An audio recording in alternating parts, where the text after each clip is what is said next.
கூட்டணி ஃபார்ம் பண்ணி 200 தொகுதிக்கு மேல வெட்டி விட்டு நம்ம ஜெயிச்சோம். எதிர்க்கட்சியா கூட திமுக வரல. இதுதான் இது இந்த இடத்துல வச்சு சொல்றோம். கண்டிப்பா 2026 எடப்பாடி முதலமைச்சர் நம்ம ஆளுங்கட்சியா வருவோம். அப்ப இப்ப நடிக்கிறவங்க எல்லாம் யாரும் முன்னாடி வர முடியாது. மந்திரி முன்னாடி பண்ணிக்கலாம், எம்எல்ஏ நினைச்சீங்க. இப்ப எதிர்கட்சியா யார் யார் பணியாற்றுறீங்களோ அவர்களுக்கு தான் முக்கியத்துவம். சூப்பர் ஸ்டார் ரஜினிகாந்த் சொன்னார், ஜானை தாயுடைய 100ஆண்டு விழாவில் சொன்னாங்க. என்ன சொன்னார்? பிரம்மாஸ்திரம். அண்ணாதிமுக பிரம்மாஸ்திரம். திமுக ஒரு முறை ஆட்சியில் இருந்தால் அதுக்கு பின்னால் படுதோல்விதான். இருந்தால் அடுத்தது அதிமுக ஆட்சி தான். மாட்டு கருத்து. இது இருக்கக்கூடிய அத்தனை பேரும் பொதுமக்களும் என்ன எதிர்பார்க்கிறீர்களோ அந்த கூட்டணி எடப்பாடியார் அமைப்பார். எடப்பாடி தலைமையில அந்த நல்ல கூட்டணி அமையும். அம்மா அன்னைக்கு ஒரு கூட்டணி ஃபார்ம் பண்ணாங்க. அன்னைக்கு தான் தேமுதிக சேர்த்துனாங்க. கூட்டணி ஃபார்ம் பண்ணி 200 தொகுதிக்கு மேல வெட்டி விட்டு நம்ம ஜெயிச்சோம். எதிர்க்கட்சியா கூட திமுக வரல. இதுதான். ஆகவே நீங்க ஒரு சில பேர் அப்படியே நினைச்சிட்டு இருக்கலாம், நம்ம எல்லாரும் நல்லா பண்றீங்க 90% 90% ஒண்ணும் இல்ல. ஒரு சில பேர் வரட்டும், அப்படியே ஆளுங்கட்சியா வரட்டும், வருதான்னு பார்க்கலாம், என்ன நடக்குது பார்க்கலாம் சொல்லி அமைதியா வீட்டுல இருந்துட்டு இருக்கிறவங்க எங்களுக்கு எல்லாம் யார் யார் எப்படி எப்படி இருக்கிறீங்களா தெரியும். இது இந்த இடத்துல வச்சு சொல்றோம். கண்டிப்பா 2026 எடப்பாடி முதலமைச்சர் நம்ம ஆளுங்கட்சியா வருவோம். அப்ப இப்ப நடிக்கிறவங்க எல்லாம் யாரும் முன்னாடி வர முடியாது. மந்திரி முன்னாடி பண்ணிக்கலாம், எம்எல்ஏ நினைச்சீங்க. இப்ப எதிர்கட்சியா யார் யார் பணியாற்றுறீங்களோ அவர்களுக்கு தான் முக்கியத்துவம். உண்மையா இருக்கணும். இந்த கட்சியில ஆரம்பத்துல எப்படி இருந்தீங்க தெரியும். ஒவ்வொருத்தரும் நாங்க கொண்டு அம்மா கிட்ட அறிவுப்படுத்தும் போது நீங்க எப்படி இருந்தீங்க, இன்னைக்கு எப்படி இருந்தாலும் உண்மையா அதே போல இருக்கணும். எந்த தொண்டை எதிர்பார்ப்பு பணியாற்றக்கூடிய எத்தனை தொண்டர் இருக்காங்க. ஆகவே தயவு செஞ்சு பதவிகள் வந்ததுன்னா ஒரு நாள் நாங்க மாத்தி வேற பதவி தர முடியும். பொதுச் செயலாளர் பரிந்துரை பண்ணி அது முக்கியம் இல்ல. நீங்க 90% பேர் நல்லா இருக்காங்க, ஒரு 10% பேர் மற்றவர்களை கெடுக்க கூடாது. ஆகவே நிச்சயமாக 2026 நம்முடைய ஆட்சி, கவலைப்பட வேண்டியதே கிடையாது. நம்ம திட்டம் போட்டு பணியாற்றினா போதும். நம்மளை விட பெரிய கட்சி இங்க தமிழ்நாட்டில் யார் இருக்கா? அதிமுக தான் பெரிய கட்சி. எல்லா சரித்திரம் பார்த்தாச்சு. 1989 முன்னாடி தலைவர் 3 முறை வெற்றி. 80ல ஆட்சி டிஸ்கஸ் பண்ணாங்க. இந்த பொள்ளாச்சி அங்க இருக்காரு, ஏவி எங்க இருக்காரு, டிஸ்கஸ் பண்ணாங்க. அதுக்கு 4 மாசத்துல இன்னைக்கு தலைவர் மீண்டும் வெற்றி பெற்று முதலமைச்சர் வரலையா? அதுதான் செய்யணும். 84ல 3 மாசத்துல 84ல தலைவர் அமெரிக்காவில படுத்து ஜெயிச்ச கட்சி அதிமுக. இந்த கட்சிக்கு பெரிய ராசி இருக்கு. அற்புதமா நடந்த சொன்ன. அதுக்கு பின்னால் தலைவர் மறைஞ்ச பின்னால் 89ல 2 கட்சி பிரிஞ்சது. 8 சின்னம் முடக்கப்பட்டது. 8 சின்னம் எப்பேற்பட்ட சின்னம், அந்த சின்னத்தில் நிக்கவே பெருமை. ஒரு வார்டுக்காக இருந்தாலும் சரி, ஒரு ஊராட்சிக்காக இருந்தாலும் சரி. அதே போல பாத்தீங்கன்னா இன்றைக்கு டிஸ்ட்ரிக்ட் கவுன்சிலர், யூனியன் கவுன்சிலர், இன்றைக்கு மாநகராட்சி டிவிஷன், மேயர், சட்டமன்றம், பாராளுமன்றம் எல்லாமே ரெட்டை சின்னத்தில் நிக்கிறது பெருமை. சூப்பர் ஸ்டார் ரஜினிகாந்த் சொன்னார், ஜானை தாயுடைய 100ஆண்டு விழாவில் சொன்னாங்க. என்ன சொன்னார்? பிரம்மாஸ்திரம். எட்டள சின்னம் அண்ணாதிமுக பிரம்மாஸ்திரம் இல்லையா?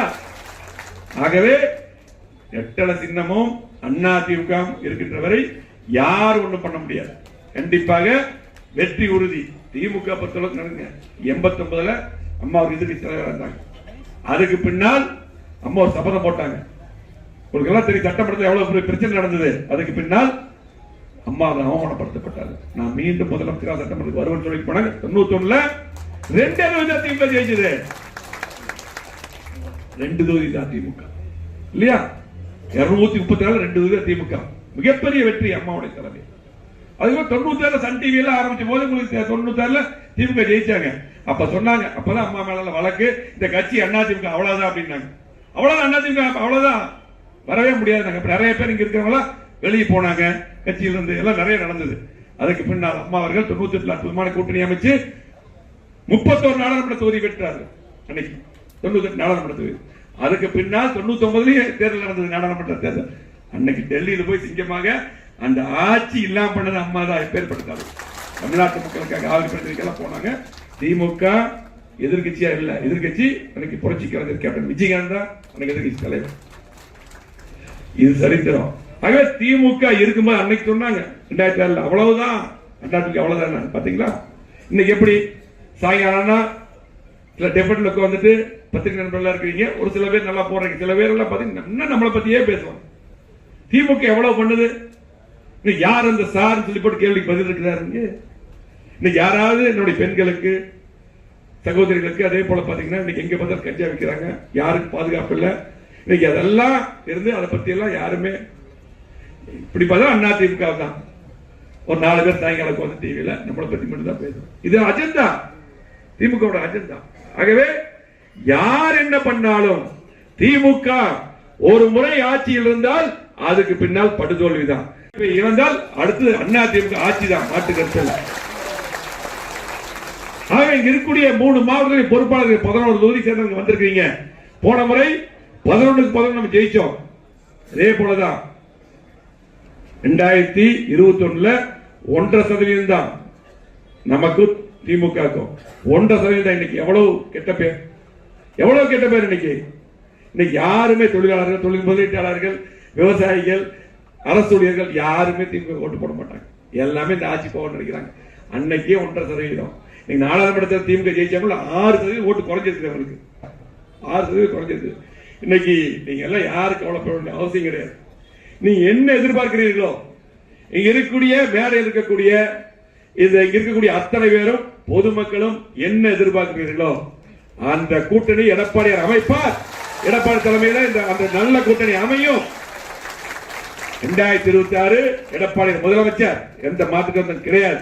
கோவை மாவட்டத்தில் நீங்க ஒவ்வொரு பகுதியிலும் திமுக செய்யாத திட்டங்களை கோவை மாவட்டத்தில் முழுமையா புறக்கணிக்கப்பட்ட அத்தனை திட்டங்களையும் நாம் மீண்டும் செய்வோம் என்று சொல்லி கண்டிப்பாக இங்க இருக்கக்கூடிய அத்தனை பேருக்கும் முக்கியமா இந்த கூட்டம் போட்டது 31ஆம் தேதி 3 மணிக்கு ரத்னநாயர் கோயிலுக்கு அன்னைக்கு பொதுச் செயலர் எடப்பாடியார் வராரு. முழுமையா அனைவரும் அங்கே வந்து வரவேற்பு தர வேண்டும், வர வேண்டும் என்று கேட்டுக்கொள்கிறோம். அதே போல அது முடிஞ்சு தெற்கு சிங்கநல்லூர், அதே போல பிப்ரவரி 1 வந்து கவுண்டம்பாளை வடக்கு தொகுதி. அது பார்த்துங்க எல்லாம் அந்த பொறுப்பாளர் இருக்கக்கூடிய 2, 3, 5 தொகுதியுடைய பொறுப்பாளர் ஞாபகம் வச்சுங்க. ஆனா எல்லாரும் அனைவரும் வந்து சிறப்பிக்க வேண்டும் என்று அன்போடு கேட்டுக்கொள்வோம். அதே போல திரும்ப சொல்றது 9ஆம் தேதி பிப்ரவரி 9 விவசாயிகள் மாநாடு, அதுக்கு வரவேற்பு வரணும். அதே போல அந்த 9 பேர் அந்த ரொம்ப முக்கியம். ஒவ்வொரு இருக்கக்கூடிய அத்தனை பொறுப்பாளர்களும் நீங்களா சிறப்பான முறையில அந்த 9 பேரை நியமிக்க வேண்டும். அப்ப வந்து தலைமையில வந்து பார்த்து செக் பண்ணி சரியா இல்லைன்னா அது நமக்கு அவமானம். ஆகவே நம்மளே வந்து ஆய்வு பண்ணி அந்த 9 பேர் சரியா போட்டணும். இது போன்ற செய்திகளை மேலும் தெரிந்து கொள்ள எங்களது யூடியூப், Facebook மற்றும் Twitter ஆப்களை சப்ஸ்கிரைப் செய்யவும்.